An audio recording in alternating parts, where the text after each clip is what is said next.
সাম্রাজ্যবাদীরা যদি আমার দেশের 1 ইঞ্চি মাটির উপর যদি তারা তাদের রক্তচক্ষু দেখায়, তাহলে সেই চক্ষু উপড়ে ফেলার হিম্মত রাখতে হবে। এই কালেমাওয়ালাদের হাতে, তালিবান মুজাহিদদের হাতে শেষ পর্যন্ত মার খেয়ে কুত্তার মতো পালাতে বাধ্য হয়েছে আমেরিকা। আমরাও বিশ্বাস করি, প্রান্তিক থাকো না কেন, মুসলমান বলতেই তোমরা একটা শরীরের মতো। একটা শরীরে যেমন হাতে আঘাত পেলে সারা শরীরে ব্যথা অনুভব হয়, ঠিক তেমনই ভাবে মুসলমান সারা পৃথিবীর যে কোনো প্রান্তেই যদি আক্রান্ত হয়, তাহলে সমস্ত মুসলমানদের হৃদয়ে তার রক্তক্ষরণ হয়। আমরা সকলেই জানি যে আমাদের পার্শ্ববর্তী রাষ্ট্র ভারতবর্ষ আমাদের এশিয়া মহাদেশের মধ্যে একটা প্রচন্ড শক্তিশালী মুসলিম রাষ্ট্র পাকিস্তানের উপর হামলা করেছে। একটা জিনিস চিন্তা করে দেখেন যে পাকিস্তানের মতো পরমাণু ক্ষমতাধর একটা রাষ্ট্রের উপর যদি ভারতবর্ষ হামলা করার সাহস দেখাতে পারে, আর আমরা তো একটা ছোট্ট রাষ্ট্র, আমাদের উপর হামলা করার আগে ভারত 2 বার ভাববে না। আপনাকে আমাকে সজাগ দৃষ্টি রাখতে হবে, আপনাকে আমাকে সতর্ক থাকতে হবে। প্রয়োজন হলে সাম্রাজ্যবাদীরা যদি আমার দেশের 1 ইঞ্চি মাটির উপর যদি তারা তাদের রক্তচক্ষু দেখায়, তাহলে সেই চক্ষু উপড়ে ফেলার হিম্মত রাখতে হবে।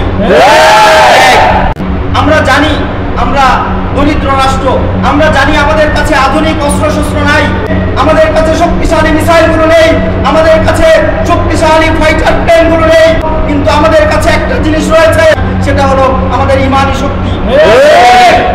ভারতবর্ষ যদি তাদের সমস্ত শক্তিকে একত্রিত করেও আমাদের মাতৃভূমির উপর, এই বাংলাদেশের উপর, এই বাংলার স্বাধীনতার উপর, বাংলাদেশের সার্বভৌমত্বের উপর যদি আক্রমণ করার চেষ্টা করে, আমরা আমাদের ইমানি শক্তি দিয়ে সেই সমস্ত আক্রমণগুলোকে মোকাবেলা করবো ইনশাআল্লাহ। যদি আমরা বিশ্বাস করি সামরিক শক্তির কারণে বিজয় আসে না, আমরা বিশ্বাস করি সংখ্যার আধিক্যের কারণে বিজয় আসে না। যদি সংখ্যার আধিক্য আর সামরিক অস্ত্রের কারণে বিজয় আসতো, তাহলে বদরের প্রান্তরে ইসলাম খতম হয়ে যাইত, প্রান্তরে ইসলাম খতম হয়ে যাইত, খন্দকের ময়দানে ইসলাম খতম হয়ে যাইত।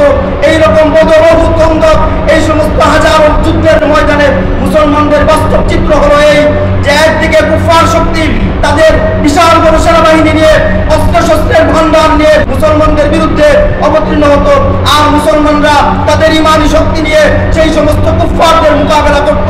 ফলশ্রুতিতে আল্লাহ রাব্বুল আলামিন মুসলমানদেরকে বিজয় দান করতেন। এর একটা বাস্তব উদাহরণ আমরা দেখতে পাই। বর্তমানে আফগানিস্তান বর্তমান পৃথিবীর পরাশক্তিতে পরিণত হয়েছে। এর আগে প্রায় 20 বছর বর্তমান পৃথিবীর এক মহাপরাক্রমশালী শক্তি আমেরিকার বিরুদ্ধে প্রায় 20 বছর লড়াই করেছে। প্রায় নিরস্ত্র মুজাহিদরা শেষ পর্যন্ত এই কালেমাওয়ালাদের হাতে, তালিবান মুজাহিদদের হাতে শেষ পর্যন্ত মার খেয়ে কুত্তার মতো পালাতে বাধ্য হয়েছে আমেরিকা।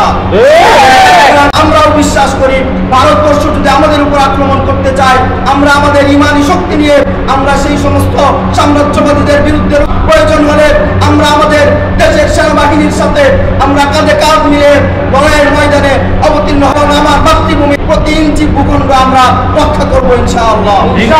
যদি ভারতবর্ষ এই হিন্দুত্ববাদীরা আমাদের উপর হামলা করার সাহস দেখায়, তাহলে এই হামলার জবাবে আমাদের কওমি মাদ্রাসার 25 লক্ষ সন্তান আমরা শাহাদাতের রক্ত দেওয়ার জন্য প্রস্তুত। আল্লাহ রাব্বুল আলামিন আমাদেরকে ইমানি দায়িত্ব নিয়ে আমাদের দেশ, আমাদের দেশপ্রেম, আমাদের এই স্বাধীনতা, আমাদের মুসলিম রাষ্ট্রের সীমানাকে রক্ষা করার জন্য আমাদের ইমানি শক্তিকে বাড়িয়ে দিন। আমিন।